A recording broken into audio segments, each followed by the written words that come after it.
After the Shang dynasty, China's next line of rulers belonged to the Zhou dynasty. Scholars disagree about when the Zhou dynasty began. Some say it began in 1122 BCE, but new evidence suggests that it lasted from about 1045 to 256 BCE. During the Zhou dynasty's later years, different leaders fought for control in China. The country was thrown into disorder, which led Chinese thinkers to ask serious questions about the best way to maintain peace and order in society. Three very different answers emerged and became separate philosophies known as Confucianism, Taoism, and legalism. The following scene illustrates the differences between these schools of thought. Suppose it's 250 BCE. The ruler of a small kingdom has sent three advisors to learn about the three philosophies. Upon their return, he asks them, "What should I do to rule well?" The first advisor has learned about Confucianism, so he tells the king, "Lead by example." The second advisor has studied Taoism and says, "If you must rule, rule as little as possible." The third advisor has learned about legalism and replies, "Set clear laws and harshly punish those who disobey them." In this lesson, you will discover why the three advisors provided such different answers. You will explore Confucianism, Taoism, and legalism and learn how each philosophy influenced political rule in ancient China.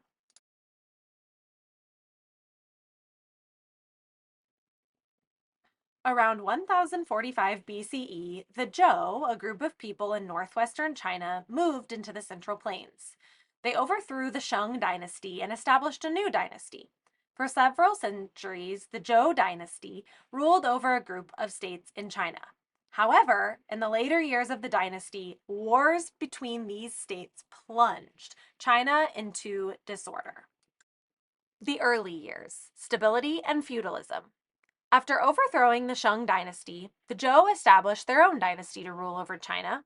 To justify their conquest, they claimed that they had been given the mandate of heaven, a divine right to rule China. According to this belief, heaven was a power that controlled human destiny. The king was the son of heaven, and as long as he governed his people well, heaven gave him the right to rule. But if the king did not govern well, heaven would send signs of its displeasure, such as earthquakes and floods.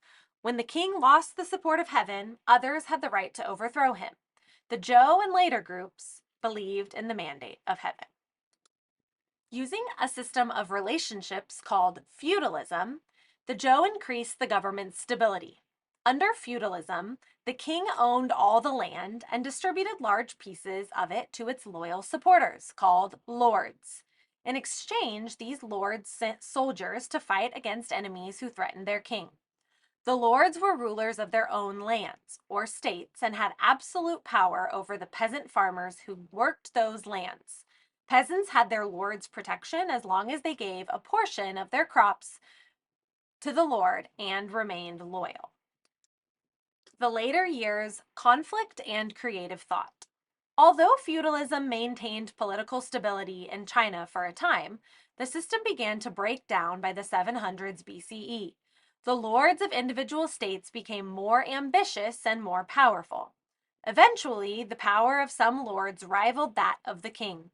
Between about 770 and 453 BCE, a number of small states often quarreled with one another.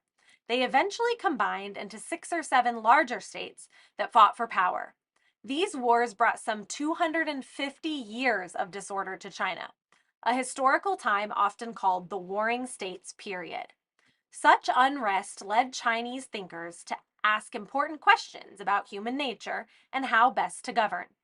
Some rulers hired scholars to advise them on how to create order and increase their royal power. So many ideas were offered that the Chinese later called them the 100 Schools of Thought. The three major schools of thought that emerged were Confucianism, Taoism, and legalism, each of which had a major influence on Chinese culture. Let's examine their origins, teachings, and influence.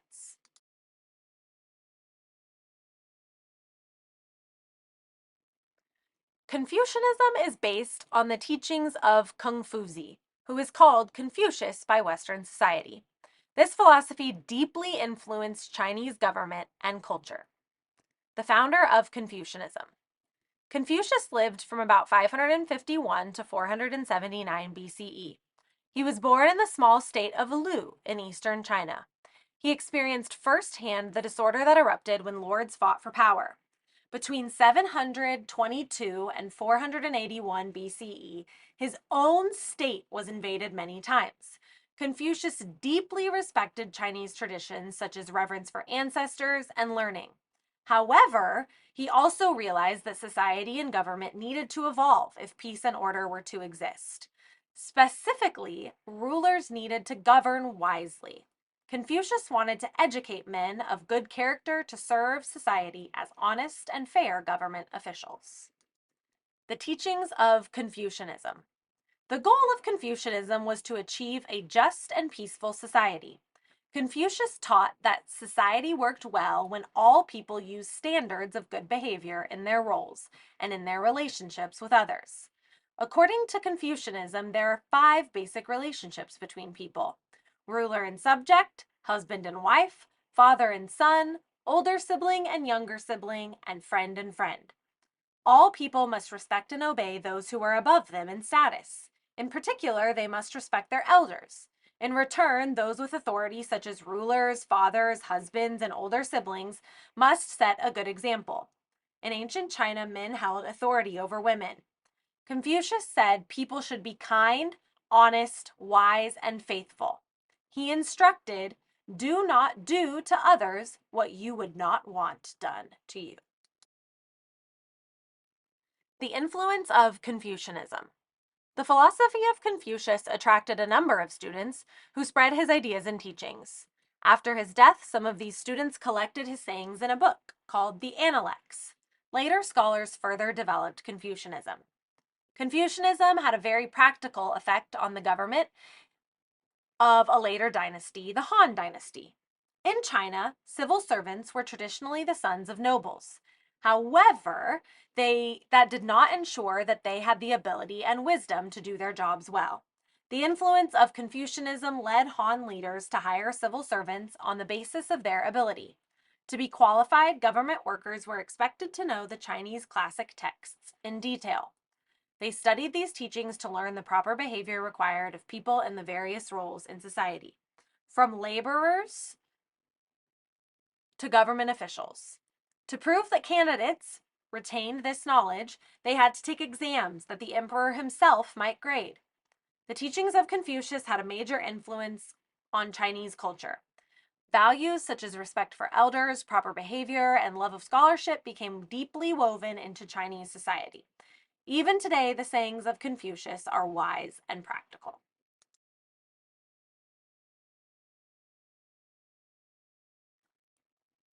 Taoism. The second great philosophy to emerge from China's time of trouble was Taoism. Like Confucianism, it attempted to provide answers to the difficulties that prevented right living and good government.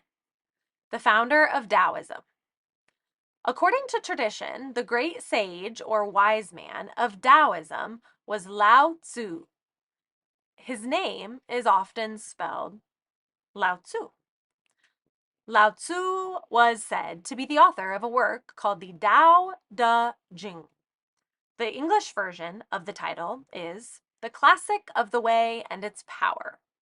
Some modern scholars think that Lao Tzu was a real man who lived in the late 500s BCE, while others believe he was merely a legend. Regardless, historians agree that the Tao Te Ching was actually written over time by many writers. Old stories of Lao Tzu's life describe how he came to write the Tao Te Ching. These stories explain that Lao Tzu worked as an advisor to the Zhou court for many years. When he was 90 years old, he grew tired of government work and decided to leave China. When he arrived at the Chinese border, a guard recognized him. Upset that the great teacher's wisdom would be lost to China, the guard asked Lao Tzu to record his teachings prior to his departure. So Lao Tzu sat down and wrote a small manuscript of only 5,000 characters.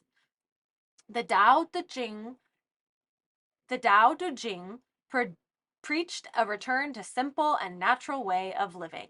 Here is an example of one of the translated passage. If you do not want your house to be molested by robbers, do not fill it with gold and jade. Wealth, rank, and arrogance add up to ruin, as surely as 2 and 2 are 4. The teachings of Taoism. Taoism was based on the ancient Chinese idea of Tao, or the way, which was thought to be the force that gave order to the natural universe. Taoism taught that people gained happiness by peace, by living in harmony or agreement with the way of nature.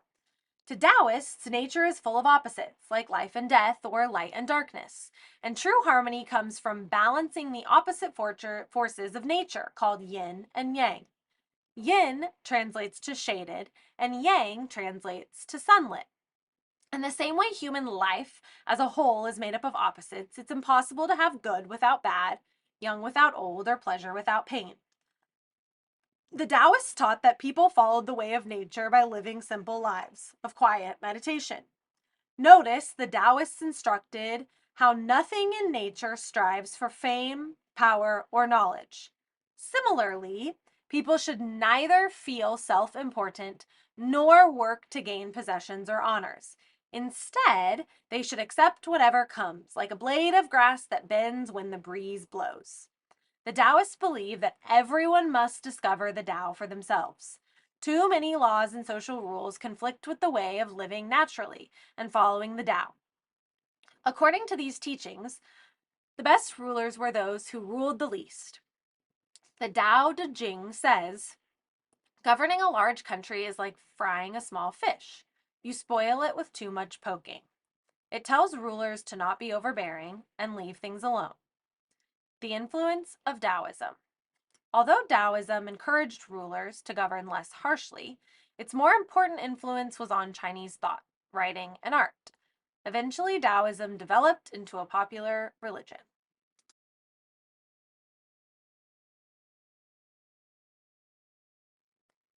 The third major philosophy that came out of China's time of trouble was legalism. Although very different from Confucianism or Taoism, it offered new answers about how to solve problems that interfere with order and good government. The founder of legalism. Legalism was based on the teachings of Han Fei Tzu.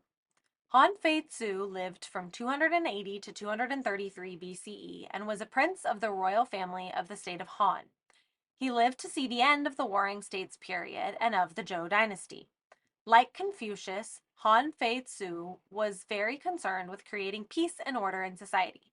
However, he did not think that the Confucian teachings about proper behavior were the answer. Many of his ideas survive today in a book named after him, Han Fei Tzu. The teachings of legalism. Those who followed legalism believed that most people are naturally selfish. Left to themselves, legalists declared that people will always pursue their own self-interest and cannot be counted upon to have a good influence on one another. Therefore, it was not enough for rulers to simply set a good example. Instead, they should establish strict laws and enforce them, either with rewards for good behavior or with harsh punishments for bad behavior. Civil servants should be monitored carefully and punished for not performing well, while people who criticize the government should be banished to China's far northern frontier. In Han Fei Tzu's time, rulers were frequently overthrown. To solve this problem, Han Fei Tzu instructed that rulers must have absolute power supported by military might. Rulers should trust no one, not even their own relatives. Han Fei Tzu wrote, "He who trusts others will be controlled by others." The influence of legalism. Legalist philosophy had an almost immediate influence on government in China. At the end of the Warring States period, the Qin dynasty seized control of China. Qin rulers read and admitted the writings of Han Fei Tzu. These rulers wanted to build a strong central government and a well-organized society. To achieve these goals, they adopted strict legalist ideas. People were forbidden to criticize the government, and anyone caught doing so was severely punished. Many people were executed for disloyalty and other crimes during the rule of the Qin dynasty.